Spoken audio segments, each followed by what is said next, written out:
Lancaster City needs to reduce about 750 million gallons of stormwater in the next several years, and the Junior League wanted to help the city with that project by starting a rain garden project that would eliminate a certain amount of stormwater at each location that we put these rain gardens in.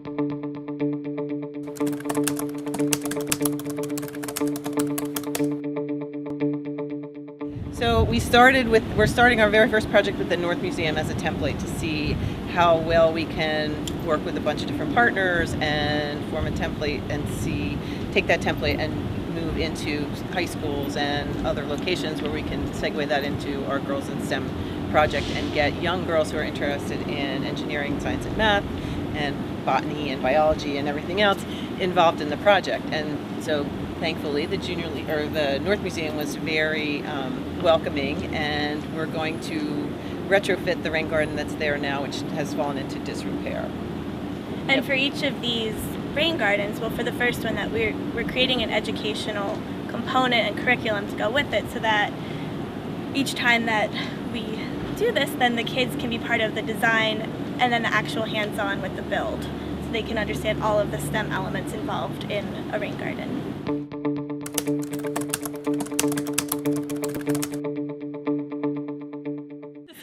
A rain garden actually mimics nature. It acts like a wetland for that temporary sort of period of time where if you have a heavy storm event, or not even a heavy storm event, any kind of rain event, it just lets the water seep back in at a slower pace. So rather than seeing all the water run off down into the stormwater, which then goes to the Chesapeake Bay and increases pollutants in the bay, it just sits there and quietly gets to recede into the groundwater.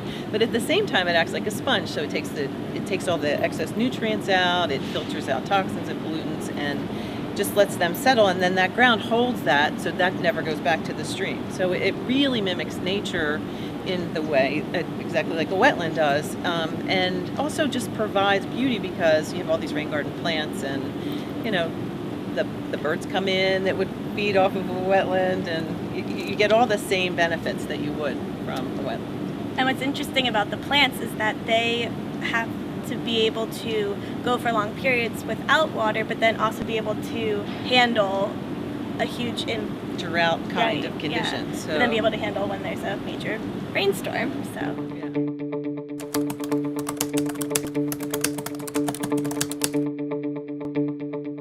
We're trying to put the partners together that have the biggest stake in it. So the North Museum is the science component, and we have the Lancaster County Conservancy, because they've been doing this for a really long time, so we've been drawing on their expertise for a variety of things, even just connecting us with the right partners. And from them we got to Land Studies, who is instrumental in working with the Chesapeake Bay program and some other big name rain garden people, and so they're involved, and who else is involved? Martin Associates. Martin Associates is involved, and of course F&M is thankfully the owner of the property, so they've given us our blessing, and they're helping us with the planting, the types of plants that should be used in the garden. Actual digging up of the garden and installing signs. And everybody's really excited because they see this as a way forward. I think the Junior League was sort of the missing link to put all the expertise together and maybe send that thing out to the community. And so by getting everybody at the table and then carrying the banner, so to speak, we can make a big difference in Lancaster. At least that's what we're hoping.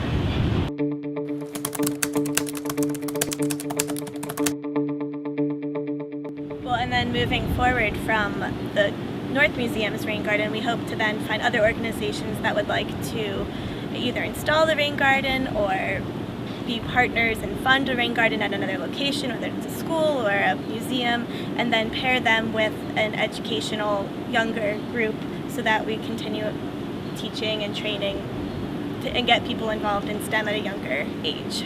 we're even hoping like just individual landowners downtown would say, hey, you know what, we want to put a rain garden in our backyard. Okay. There's a beautiful rain garden that the Lancaster County Conservancy did at the Wolf Museum on Chestnut Street.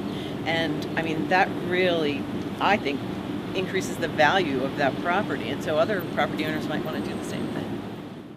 The City of Lancaster is an integral part of this.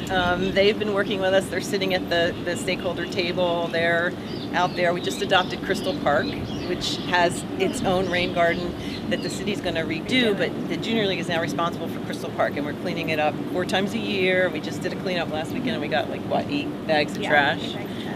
And we're also going to adopt Rodney Park down the street, and possibly the block in between where you can adopt a block program.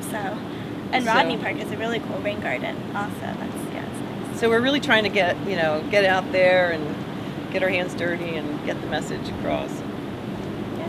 While bringing everybody together. So. Right. Part of the park adoption is going to be to involve the community. Yeah. So our next cleanup, we're going to like have coffee and donuts or something and invite all the neighbors out. To come out. Yeah. Because the more people that are involved, the better. There's been a lot of studies actually that show in Philadelphia that blocks that have had problems with drugs and other things, when they put some kind of green infrastructure in and the neighbors are all responsible for taking care of it, the crime went down. So hopefully that'll be the social benefits will be another nice perk of our rain garden projects.